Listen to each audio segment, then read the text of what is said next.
यहाँ जिसको मुस्लिम युग कहते हैं, गलती से वो, उसमें कोई सच्चाई नहीं है। मुसलमान राजा थे, पर क्या मुसलमान राजाओं ने यहाँ शरिया लगाई?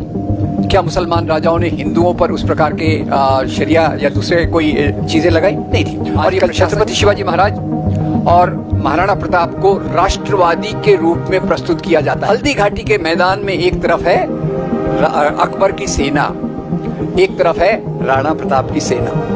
और अकबर की सेना को जब आप देखते हो तो अकबर उसमें है ही नहीं है। तो अकबर के बदले सेना का नेतृत्व कौन कर रहा है? सेना का नेतृत्व कर रहे हैं राजा मान सिंह। महाराणा प्रताप 3000 सैनिक खुद सेना का नेतृत्व कर रहे हैं और उनके दो बड़े सेनापति हैं। एक का नाम है राम सिंह, दूसरे का नाम है हकीम खान सूर। दोनों तरफ हिंदू है, यस, दोनों तरफ मुसलमान है। तो ये हिंदू मुसलमान की लड़ाई है या दो राजाओं की लड़ाई है? ये लड़ाई धर्म के लिए है कि सत्ता के लिए? और उसके लिए आज हम छाती पीट रहे हैं, अरे वो मुसलमान राजा। पहले अपने आप से सवाल कीजिए, देश की गुलामी कब कहा जाता है? मेरे हिसाब से देश की गुलामी तब कही जाती है जब यहाँ की संपत्ति को लूट कर बाहर ले जाया जाता है, जब यहाँ का प्रशासन बाहर से चलाया जाता है। यहाँ का वाइसराय तो होता है, पर वो जो ऑर्डर लेता है, ऑर्डर वो लेता है लंदन से, ऑर्डर लेता है दूसरी तरफ से। तो ये देश की गुलामी जो चालू होती है वो अंग्रेज़ों के आने के बाद चालू होती है।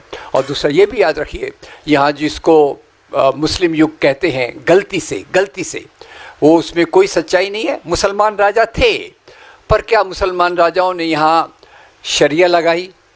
क्या मुसलमान राजाओं ने हिंदुओं पर उस प्रकार के शरिया या दूसरे कोई चीज़ें लगाई? नहीं थी। और ये प्रशासन जो था वो मिला जुला प्रशासन था। ये हम इस बात को बिल्कुल स्पष्टता से जानते हैं कि जैसे इसके बहुत सारे उदाहरण हैं। मैं डिटेल में जाऊंगा, केवल दो चीज़ें दूंगा। हमारे महाराष्ट्र में तो अभी आप जानते होंगे कि महाराष्ट्र में हमारे छत्रपति शिवाजी महाराज, आजकल छत्रपति शिवाजी महाराज और महाराणा प्रताप को राष्ट्रवादी के रूप में प्रस्तुत किया जाता है। पहली बात मैं आपको बता दूं कि राजा हमारे राष्ट्रवाद का प्रतिनिधित्व नहीं करते। राजा होता है सामंती व्यवस्था के शीर्ष पर बैठा हुआ, एक सबसे बड़ा इंचार्ज होता है। तो खैर, इस प्रकार से जो प्रतीक बनाए जाते हैं उसमें भी धर्म का आधार नहीं था। हमारे जैसे एक ही मैं केवल उदाहरण दूंगा, और वो राजस्थान का है। आपको पता होगा, अब पहली बार एक पार्टी का नाम आ रहा है तो उसके लिए मैं माफ़ी चाहूँगा।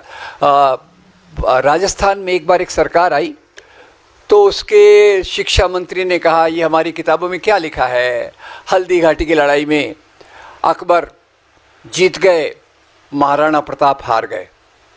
अब मैं पढ़ के हैरान हो गया, उस किताब को पढ़ के मैं हैरान हो गया। और मैंने जब स्टडी किया तो खैर ये तो आम बात है कि ये लड़ाई हुई थी हल्दी घाटी के मैदान में। हल्दी घाटी के मैदान में एक तरफ है अकबर की सेना, एक तरफ है राणा प्रताप की सेना।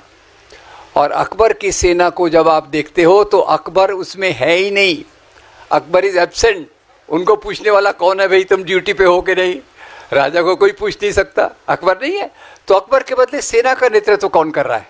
सेना का नेतृत्व कर रहे हैं राजा मान सिंह। और राजा मान सिंह के साथ राजपूत सिपाही भी है, दूसरी तरफ मुसलमान सिपाही भी है। तो मैं आपसे थोड़ा सा चाहता हूं कि आप भी मेरी बात में हाँ से हाँ या ना से ना मिलाएं। बताइए, अकबर की सेना में केवल मुसलमान है या हिंदू मुसलमान दोनों हैं? दोनों है, ठीक है। चलिए अब मैं आता हूँ महाराणा प्रताप पर। महाराणा प्रताप 3000 सैनिक खुद सेना का नेतृत्व कर रहे हैं और उनके दो बड़े सेनापति हैं। एक का नाम है राम सिंह, दूसरे का नाम है हकीम खान सूर। तो बताइए, राणा प्रताप की सेना में केवल हिंदू है या हिंदू मुसलमान दोनों हैं? दोनों तरफ हिंदू है, यस, दोनों तरफ मुसलमान है। तो ये हिंदू मुसलमान की लड़ाई है या दो राजाओं की लड़ाई है? ये लड़ाई धर्म के लिए है कि सत्ता के लिए? और उसके लिए आज हम छाती पीट रहे हैं, अरे वो मुसलमान राजा, उन्होंने ये किया, उन्होंने वो किया। और वो खैर, उसमें तो खैर बहुत सारा, अभी इस क्षेत्र में हूँ तो अभी एक आपको तो बहुत प्रिविलेज है उसका खैर टीवी के कारण, जैसे शीतल जी सिंह ने बताया कि टीवी के कारण तो हम सब भी वो देखते रहते हैं।